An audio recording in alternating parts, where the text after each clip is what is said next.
The horror of this story is that it will conclude with no answers. It's a frightening legacy that began in the 1960s. Like an urban legend, the first sighting was reported by a group of teenagers in the dark of night, and they spanned for 13 months around the city of Point Pleasant, West Virginia. Many believe the sightings ended with the tragedy that befell that town, the collapse of the Silver Bridge. That is, until 2017, when the sightings started again, hundreds of them, all centered around the area of Chicago, Illinois. These reports describe the same creature seen 50 years ago. It stands 7 to 8 feet tall with wings folded behind its back. It has no neck to speak of, only a head that rests on its broad shoulders, its oversized red eyes glowing in the dark, unblinking. This is the myth of a monster. This is the Mothman.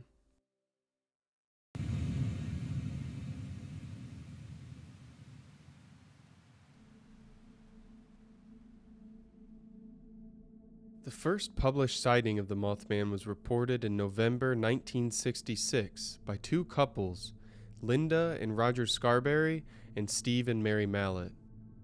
On the night of the 15th, they drove north of Point Pleasant, West Virginia to the abandoned ordnance works. During World War II, this area served to manufacture TNT that was used for munitions in the war. Nearly 100 concrete storage bunkers were nested on the grounds for the storage of the explosives and their byproducts. Decades later, contamination in this area would be discovered due to the production of TNT and DNT. It would be declared an environmental disaster and later be converted to the McClintock Wildlife Reserve. In the 1960s, this location was ideal as a meetup spot in Lover's Lane. It was abandoned and isolated just far enough out of town. On that night in November, around 11 p.m., the Scarberrys and Malletts approached the North Power Plant in their 1957 Chevy Bel Air. As they approached, they saw a large gray figure in the road that looked to be 6 to 7 feet tall. They drove toward the figure and they could see that it had wings folded behind its back. They saw a flash of glowing red eyes before the figure hobbled into the brush surrounding the North Power Plant. At this sight, the couples U-turned and frantically backed out to Fairground Road and then south on Route 62 back to Point Pleasant. They saw the large gray figure again, posted on top of a billboard, and as they continued, the figure took flight and hovered above the car.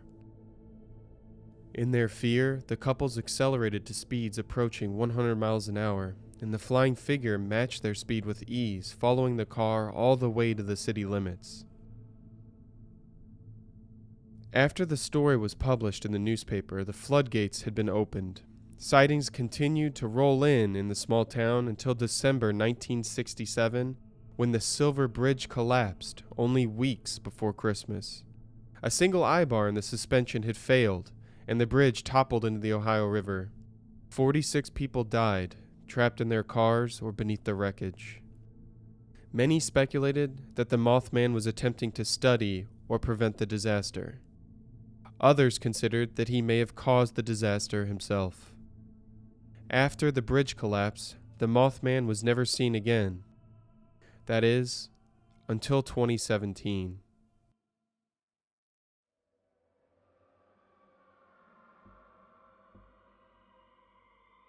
At the shore of Lake Michigan, Chicago, Illinois has the feeling of a frontier city. Some of the nation's earliest skyscrapers stand at the coast, looking at hundreds of miles of flat waterscape. One of the largest and oldest cities, it has a historied relationship with the unknown. A hotspot for unidentified flying objects and hauntings, Chicago has become a nexus for a new phenomenon. 50 years after the events of Point Pleasant, over 100 sightings of the Mothman have been reported, some occurring even to this day. Reports describe the same figure from decades ago. Many sightings occurring near the waterfront. Some have speculated that the Mothman resides in the hundreds of tunnels beneath the city's surface. For example, Over 60 miles of tunnels stretch beneath the streets of the famous Loop District. These tunnels were originally used to store telephone cables and later repurposed for freight trains to carry coal. They have since been flooded and abandoned. Additionally, there are hundreds of miles of tunnels in the tunnel and reservoir plan known as TARP. This project was designed to reduce flooding and prevent raw sewage overflow in Lake Michigan. These subterranean man-made tunnels, cemented and secluded, in a way they are just the same as the concrete igloos north of Point Pleasant. What is it about these places that draws the Mothman, and why the return after all this time? A cluster of initial sightings occurred in April of 2017, breaking the floodgates for hundreds of reports that spanned over 70 years. These sightings are variations on a theme, sharing many of the same details. The first incident occurred on the night of April 7th. The witness recounted that the evening began with a dog walk near a baseball field in Oz Park, less than a mile from Lake Michigan. The following is the first reported sighting. I saw a large man, probably 7 feet or taller, standing on the ground. It was solid black, but what really stood out were the large pair of wings that were folded behind him. These wings stood taller than the man by at least 1.5 feet and jutted out of his back. I could not see its face until it finally turned and noticed me, and I saw the bright ruby red eyes that appeared to glow from within. This thing stared at me for about 15 seconds, which felt like an eternity, and then in a loud whoosh it unfurled its wings and screeched really loud and jetted into the air. I felt like this thing could see right through me, read me. It knew what I was thinking, like it could stare right into my very soul. It was the most terrified I have ever been in my life. It rose into the air like a bullet, and I heard it screech once more before losing it from my view as it rose above the trees and possibly the buildings. The following 3 sightings occurred overnight between April 15th and April 16th. These sightings were reported to the mutual UFO network known as MUFON. The first report came from a woman on a boat on Lake Michigan.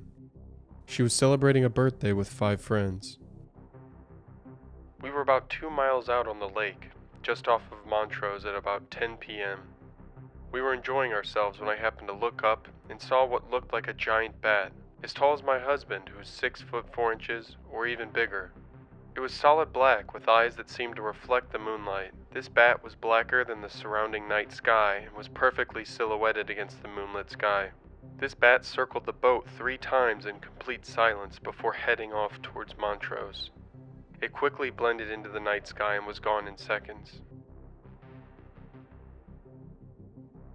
The second sighting occurred just 30 minutes later, 10:30 p.m. at an undisclosed location. As we talked about work and our families, we heard what sounded like a bird flapping its wings. One of the homies yelled out that he saw a large lechuza over by the road. As we walked up on it, this owl stood up on 2 feet and looked right at us. It was about 6 feet tall.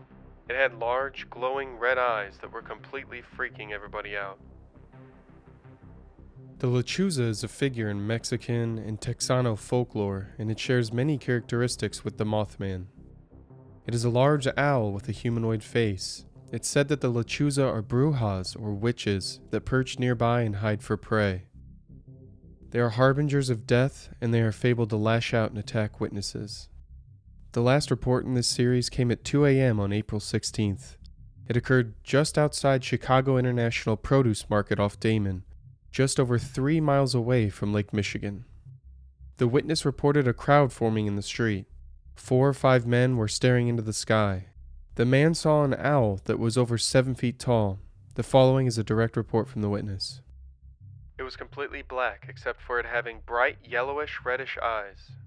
It stood there for a minute or two, staring at everyone before shooting up into the sky and disappearing. It made everyone feel very uneasy. It made this sound as it took off and flew away that sounded like a truck's brakes when they are burned out. These were some of the first reported sightings in Chicago, and many came forward after the reports were published. Sightings continued to roll in, stretching back 70 years, and they continue to this day. Witnesses have ranged from police, students, construction workers, and more. Investigators assert that these witnesses seem credible, and their stories are unwavering upon questioning. Over the last few years, reports have thinned out, and they match a new pattern. Now, the Mothman sightings are localized around the O'Hare International Airport.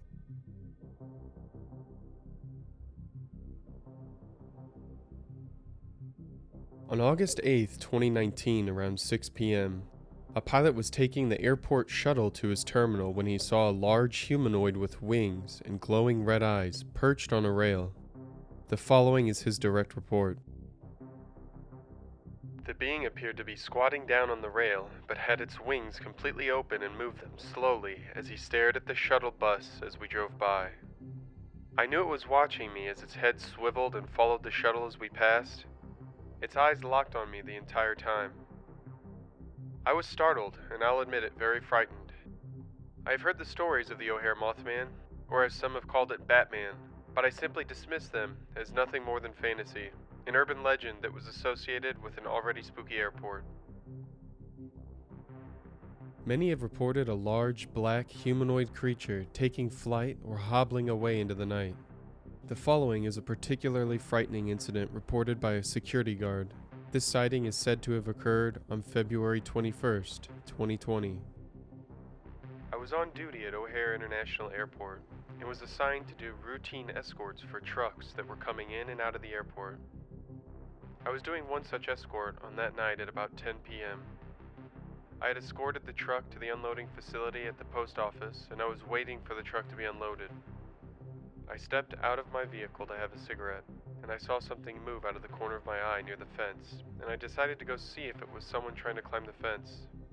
We had a few incidents in the last few weeks of people coming onto the airport grounds either to sit and watch the airplanes come and go, but we have also had a few incidents of investigators coming onto airport grounds in response to the multiple reports of the Mothman. We'd been told to report these individuals and escort them off the grounds if we ever run into them during our shifts. I assumed it was going to be the same thing as before. I rolled up to the fence and what I saw wasn't human. It looked like a very tall human, but it was solid black with glowing red eyes. And it had a pair of wings that were outstretched that must have measured at least 10 feet from tip to tip. I got out of my car and shined my flashlight at it. This thing screeched out loud. It almost sounded like the brakes on a train, loud and very high-pitched. It then turned its back to me and flew straight up into the sky and took off like a bullet. I could see it as it took off, its wings flapping until it faded into the night. I heard it screech again, and before I knew it, it was gone. I could not see it anymore. I drove back to where the truck was, and I told the people there at the dock, and they said that people had seen it at least a few times. I waited till the truck was ready, escorted it back, and reported my sighting to my supervisor, who told me that it was probably a very large owl. He did tell me to be careful in the future when I'm out at night, which I thought was odd. Are these witnesses to the supernatural or something else? The Mothman has been explained away by debunkers and defended by believers. Without any real consensus, we can only speculate on what these witnesses have seen. The following are 5 theories. Since the original sightings in Point Pleasant, many have suggested that the Mothman was a misidentified animal. A sheriff responding to a report offhandedly suggested the sightings could have been of a green heron. Furthermore, wildlife biologist Dr. Robert Smith from Western Virginia University suggested the Point Pleasant Mothman was a sandhill crane, which has a similar height and wingspan. The sandhill crane even has reddish coloration around the eyes. Sandhill cranes have not been reported in West Virginia, as this would be far off standard migration routes. Additionally, witnesses denied the implication. However, northern Illinois is within the migration pattern of the sandhill crane, making it a more plausible suggestion than it may have been originally. Others have speculated that the Mothman may be a misidentified owl. The tapetum lucidum in the owl's eyes may have given witnesses the illusion that the eyes were glowing red. A number of Point Pleasant residents have confided to friends or family that they were the Mothman.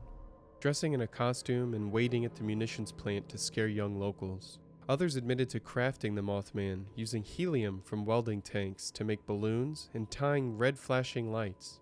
Theories abound for the Chicago sightings. Many have suggested it's a retrofitted recreational drone, airborne trash bag, or more.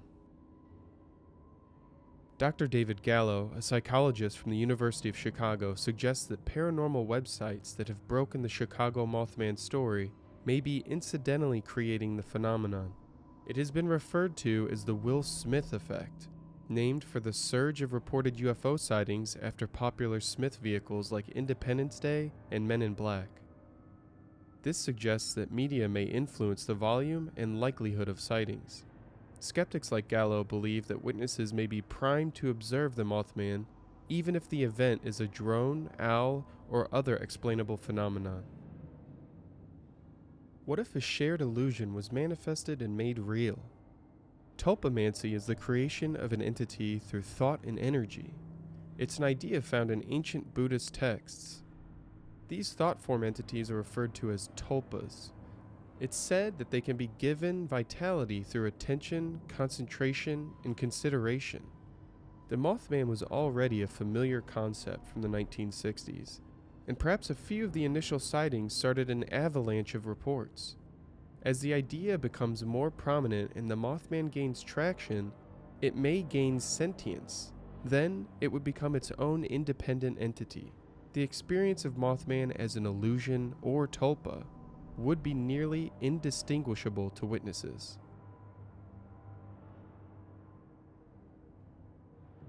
Many have suggested that the Mothman is an intelligent alien entity.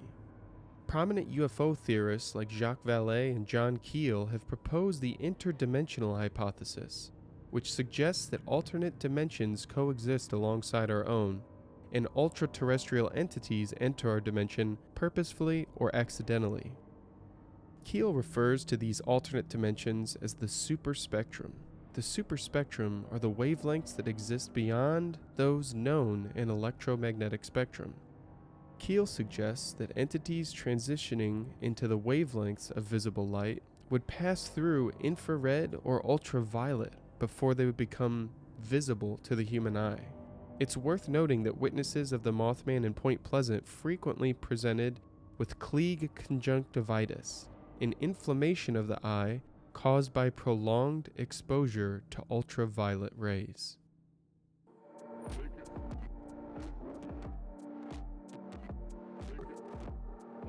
This story has ended once before. The Mothman vanished in the small town of Point Pleasant, only to resurface half a century later in Chicago, Illinois. Now, sightings are on the decline, and there may come a time when they stop completely. If that happens, when and where can we expect the Mothman to resurface again? The horror of this story is that it concludes with no answers, only questions. And maybe that's best. These questions lead to the edges of what we believe possible. They reveal who we are and who we can be. Maybe it isn't about knowing. Maybe it's about asking. This has been The Myth of a Monster, the myth of the Mothman.